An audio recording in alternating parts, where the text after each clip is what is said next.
নমস্কার। শ্রীমা সারদা দেবী, শ্রী রামকৃষ্ণদেব এবং স্বামী বিবেকানন্দকে প্রণাম জানিয়ে উপস্থিত সকলকে আমার শ্রদ্ধা, প্রীতি ও ছোটদের অফুরন্ত ভালোবাসা জানিয়ে কয়েকটি কথা। প্রথমত, এত ভালো অনুষ্ঠান হলো, আমার কাছে কিছু বলা এখন বেশ চ্যালেঞ্জিং। কারণ এটা আমরা প্রত্যেকেই জানি যে একজন শিক্ষককে ছাত্রছাত্রীদের পুরো অ্যাটেনশন ধরে রাখতে গেলে তাকে কতটা পারদর্শী হতে হবে। এক্ষেত্রে তো আমি ছাত্রছাত্রীদের বলতে পারি না, যারা শুনছো যে তোমরা আমার দিকে আমার কথা মন দিয়ে শোনো, এটা বলতে পারি না। সুতরাং সেই দায়িত্বটা আমাকে নিতে হবে। এবার সেটা তার মানে বুঝে দেখছো যে কতটা চ্যালেঞ্জিং তোমাদের সামনে কিছু বলা। আমি আমার আজকে যা ভাবনা, একেবারেই আমার সামনে এই যে ছোট ছোট বাচ্চাগুলো বসে আছে তাদের সঙ্গে আমি কিছু আমার ভাবনাকে ভাগ করে নিতে চাইছি। দেখো, প্রথমত বলবো যে সময় তোমাদের সামনে, তোমরা সবাই ছোট, তোমাদের সামনে বিশাল একটা সময় পড়ে আছে।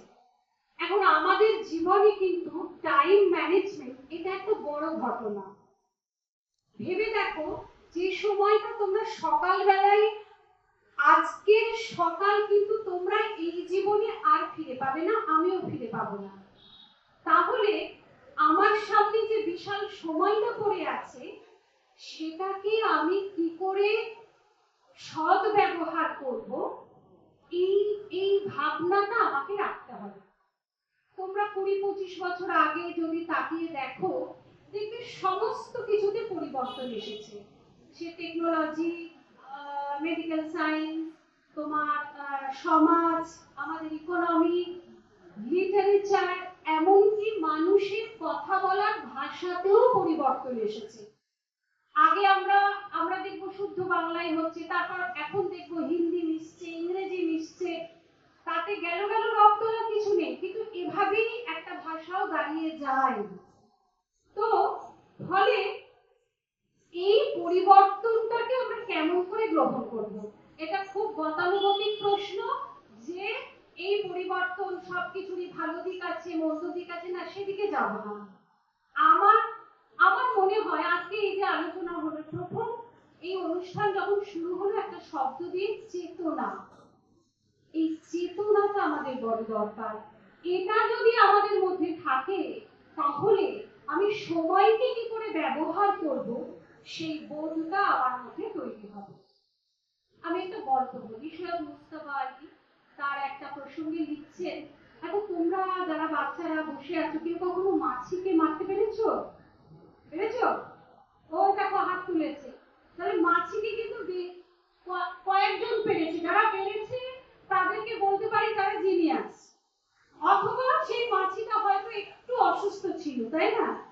সেই জন্য মারতে পারা গেছে মাছিটাকে। কিন্তু মাছিকে সাধারণত মারতে পারা যায় না। কেন যায় না বলো তো? গল্প বলছে যে মাছির নাকি চারদিকে মাথার চোখ আছে, অর্থাৎ পর্যবেক্ষণ ক্ষমতা। আসল কথা হচ্ছে পর্যবেক্ষণ ক্ষমতা। তো এটা একটা রূপক। এবারে এই পর্যবেক্ষণ ক্ষমতা মানুষকে বাড়াতে হবে। তা মানুষের তো দুটো চোখ, মানুষ কি করে বাড়াবে পর্যবেক্ষণ ক্ষমতা? মানুষের আরো চোখ, মনের চোখ, জ্ঞান চোখ কি করে বাড়বে? বই পড়ে। আমি যদি কি বই পড়বো এটা নয়, আমাকে প্রচুর বই পড়তে হবে। তাহলে বই পড়ার পন্থা কি? হয় আমাকে বই কিনতে হবে, নয় কারো কাছ থেকে বই নিতে হবে, অথবা বিশাল লাইব্রেরি, স্কুল, কলেজ, পাড়া, সেই লাইব্রেরিগুলোতে যেতে হবে। বই পড়ার কি একটা উদাহরণ দিই। ভ্রমণ সাহিত্যের তোমরা নিশ্চয়ই পড়েছো, নবনীতা দেবসেন তিরুপতি বেড়াতে যাননি, ইউনিভার্সিটির কাজে গেছেন। তো তিনি লিখছেন, তিরুপতিনাথে গেছেন, গিয়ে তিনি সেখানে দেখছেন সর্বত্রই আমরা দেখি দুটো লাইন, একটা ভিআইপি লাইন, একটা সাধারণের জন্য লাইন। এবার তার মনে হচ্ছে, আচ্ছা জন্মের তো একটা দ্বার, তাহলে দেব দর্শনের জন্য দুটো দ্বার কেন হবে? যাই হোক, একটু বিরক্তি মনের মধ্যে হয়েছে, তাও তিনি যাচ্ছেন। এবার যাওয়ার সময় তিনি বলছেন যে যখনই ঢুকতে যাচ্ছি পাটা ভিজিয়ে দিচ্ছি, একটু ফোয়ারা মতো আছে সেখান দিয়ে। এটা পাটা কাদা প্যাচপ্যাচানি হয়ে গেল, এটা একটু কিরকম মনের মধ্যে পড়ছে। তারপর ওনাকে যিনি গাইড করছেন তিনি বলছেন এইটা রূপোর তরুণ, এতগুলো রূপোর তরুণ, তারপর সোনার তরুণ। তো নবনীতা দেবসেন বলছেন যে যে মানুষগুলো সাধারণের লাইনে দাঁড়িয়ে আছে তাদের তো মানে দেবতার এত মানে সোনা রূপো, কিন্তু তাদের গায়ে তাদের একটু সোনা রূপটাও তাদের স্বপ্ন। তাহলে এই বিভাজন এরকম মনের মধ্যে হচ্ছে, হতে হতে একটু পাটা চলতে গেল ওনার। উনি একটা দরজা ধরলেন, বললেন আমি পিতলের দরজা ধরলাম। তারপর বললেন না না, এটা তো সোনার দরজা। এবার ভাবছেন যে আরে দেবতার কাছে তো সোনার দরজা কি রূপোর দরজা কি পেতলের দরজা সব মাটি, সবই সমান। মানুষ এরকম ভেদ করেছে। এই ভাবতে ভাবতে তিনি ভেতরে পৌঁছলেন।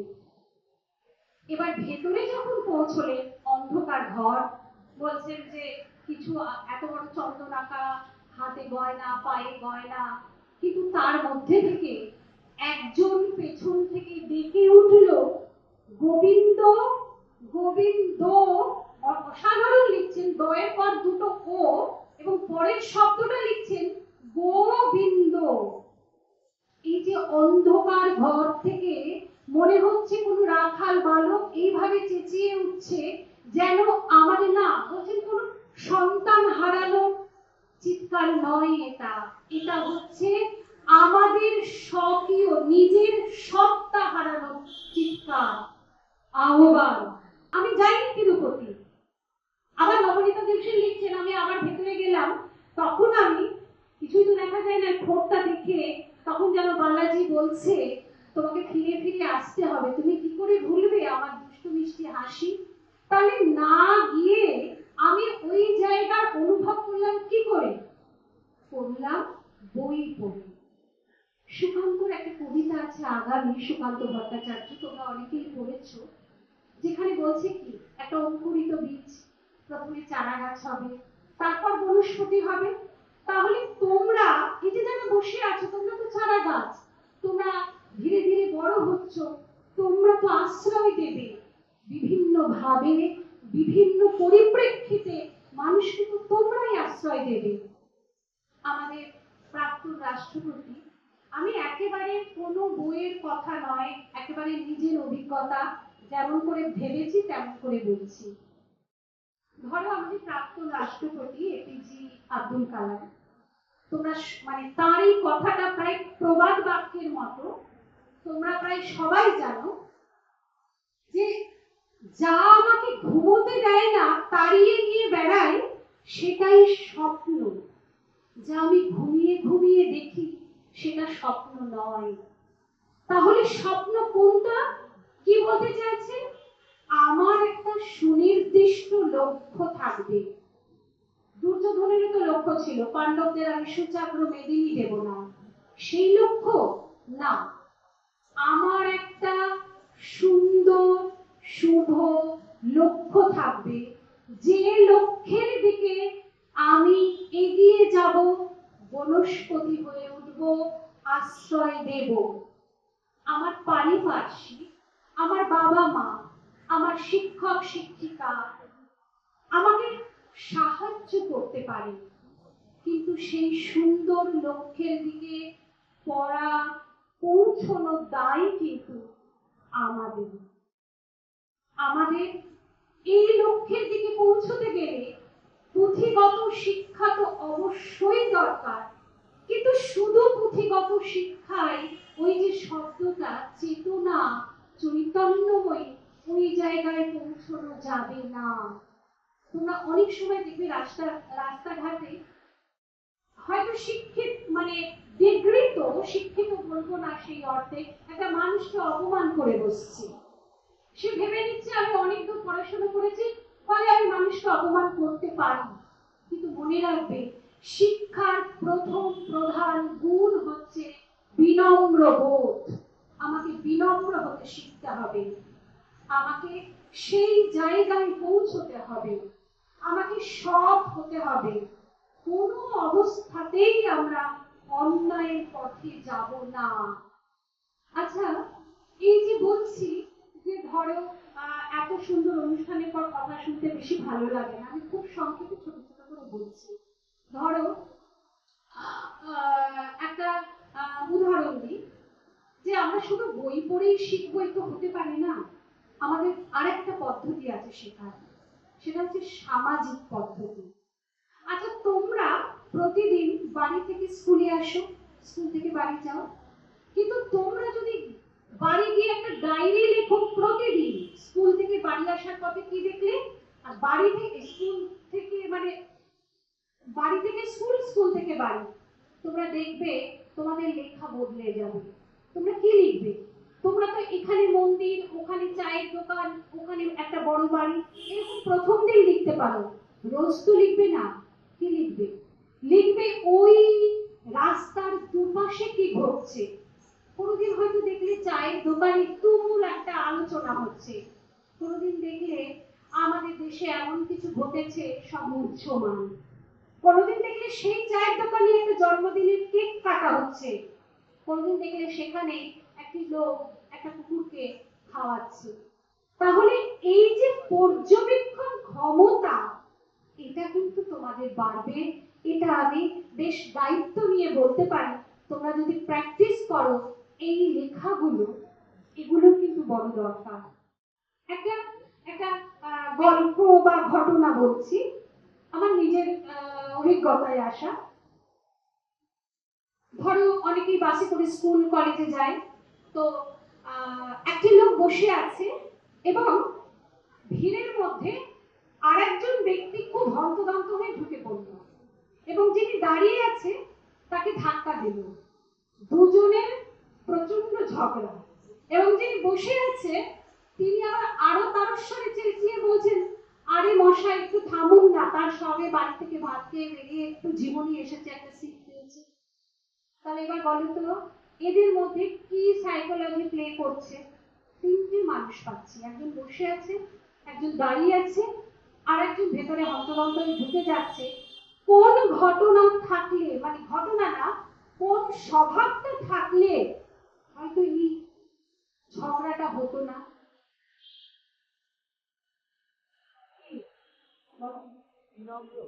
একদম সহনশীলতা। বসে এই তিনজনের মধ্যে যদি অল্প পরিমাণে সহনশীল বোধটা থাকতো, তাহলে হয়তো এই পরিবেশ তৈরি হতো না। একটা নার্সিং হোমের সামনে দিয়ে যাচ্ছি, তো একজন ফোন করছে, জানি না তার পেশেন্ট কি অবস্থায় আছে। আমি হেঁটে যাচ্ছি, একজন বাইক নিয়ে খুব জোরে জোরে হর্ন দিচ্ছে। তো বলছে, দাদা সরুন, রাস্তার মাঝখানে দাঁড়িয়ে আপনি মোবাইল নিয়ে কথা বলছেন। ওই ভদ্রলোক সরে গিয়ে বলছে, দাদা সরি, আমার পেশেন্ট একটু আমি খেয়াল করিনি আপনাকে। অপর দিকের ভদ্রলোক সঙ্গে সঙ্গে টোন ডাউন করে বলল, দাদা আপনি কিছু মনে করবেন না। তাহলে এই যে আমাদের পারস্পরিক বোঝাপড়া, এই জায়গাটায় যদি আমরা নিজেদেরকে নিয়ে যেতে পারি, দেখবে পারিবারিক সামাজিক ক্ষেত্রে যেসব নয়েজ তৈরি হয়, আমরা অনেক ক্ষেত্রে কিন্তু সেগুলোকে ওভারকাম করতে পারবো। কিন্তু সহনশীলতা মানে কি শুধুই সহ্য করে যাওয়া? না, কত দূর সহ্য করব?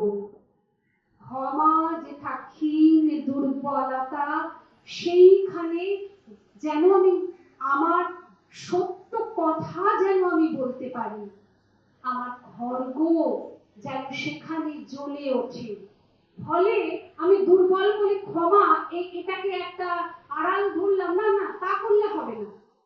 সহনশীলতাও রাখতে হবে, এবং কত দূর সেটা আমি রাখবো সেই বোধটা আমাদের মধ্যে জাগাতে হবে।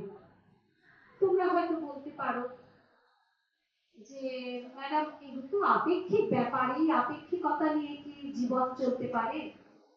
আপেক্ষিকতারও একটা সম্মান আছে।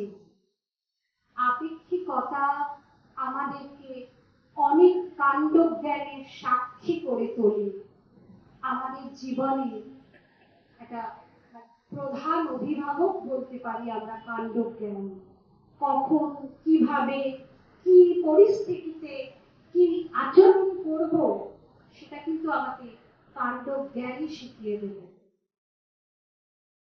ফলে এইটা জানার জন্য এই বিষয়গুলোকে আরেকটু যদি আমরা একটু ডিটেল লেভেলে যাই তাহলে হয়তো দেখব, ধরো আমাদের যুব নায়ক বলতে আমরা নেতাজিকে বুঝি, আমরা স্বামী বিবেকানন্দকে বুঝি। নেতাজি বলছেন, তুমি যদি নিজের প্রতি সত্য হও তাহলে বিশ্ব মানবের প্রতি তুমি অসত্য হতে পারবে না। রবীন্দ্রনাথের কথা বলি, রবীন্দ্রনাথ বলছেন ছোটবেলা থেকে মা, এই তোমাদের আমরা বাচ্চা বা শিশু বলছি তো, কিন্তু তোমরা তাই, কিন্তু বলছেন ছোটবেলা থেকেই চিন্তা শক্তি এবং কল্পনা শক্তি এই দুটোকে তোমাদের মধ্যে গেঁথে দিতে হবে। তারপরে তুমি সায়েন্স পড়ো, তুমি আর্টস পড়ো, তুমি বাংলা মিডিয়ামের হও, তুমি ইংলিশ মিডিয়ামের হও, কিচ্ছু এসে যায় না, যদি তোমার মধ্যে চিন্তা শক্তি এবং কল্পনা শক্তি এই দুটোর একটা সামঞ্জস্য থাকে। বিবেচনা অবিবেচনার সামঞ্জস্য রাখতে হবে। আমরা বিবেকানন্দের কথায় আসি। আমি আমার বক্তব্যের একেবারে শেষ জায়গায় চলে এসেছি। এই যে বিবেকানন্দ বলছেন, হে যুবকগণ, বীর হৃদয়, তোমরা বিশ্বাস করো যে তোমরা বড় কিছুর জন্য জন্মেছ, তোমাদের মধ্যেই সেই শক্তি আছে। ওই যে বাচ্চাটা বসে আছে, ওর মধ্যে সেই শক্তি আছে। অর্থাৎ আত্মবিশ্বাস নিজের মধ্যে জাগাতে হবে, আত্মশক্তি জাগাতে হবে। আমি পারি, আমি পারি না এটা নয়, আমি পারি, আমার সময় লাগতে পারে কিন্তু আমি পারবো, আমি কেন পারবো না। ফলে আমরা আজকে যখন আলোচনা করছি ভারতবর্ষের দুর্বলতা, খেলার ক্ষেত্রে কেন ভারত পারছে না, এই নাটার বদলে যদি আমি আলোচনা করি আমি কি করলে ভারতকে সেই জায়গায় পৌঁছে দিতে পারবো, এটাই হচ্ছে পজিটিভ দৃষ্টিভঙ্গি। এইটাকে আনতে হবে, এই আত্মবিশ্বাসটাকে আনতে হবে, অন্যের সমালোচনা নয়, নিজের মধ্যে আত্মশক্তি আনতে হবে। বিবেকানন্দ বলছে তোমরাই পারবে, বলছেন আমার মানুষ চাই, আমার মানুষ চাই। আমার কেমন মানুষ চাই? শুধু দেহ ধারণকারী মানুষ নয়, আমরা প্রত্যেকেই দেহ ধারণ করে আছি। আমার মানুষ চাই যারা প্রকৃতিগত ভাবে মানুষ। আজকে সেই মানুষের বড় প্রয়োজন। এসো, এই যে আমাদের মহারাজ এই যে ছোট ছোট জায়গাগুলো আমাদের তৈরি করে দিচ্ছেন, আমরা এখান থেকেই প্রত্যেকে শপথ নিই, আমরা সৎ হব, অন্যায়ের পথ ধরবো না, নিজের মধ্যে আত্মবিশ্বাস আত্মশক্তি জাগিয়ে তুলে আমরা দেহ ধারণকারী মানুষ নয়, প্রকৃতিগত ভাবে মনুষ্যত্ব অর্জনের দিকে এগিয়ে যাব। তবেই আমার ভারতবর্ষকে আমি সুন্দর ভবিষ্যতের দিকে এগিয়ে দিতে পারবো। এই আহ্বান তোমাদের কাছে আমার থাকলো, তোমাদের বড় দিদি হিসেবে। Thank you.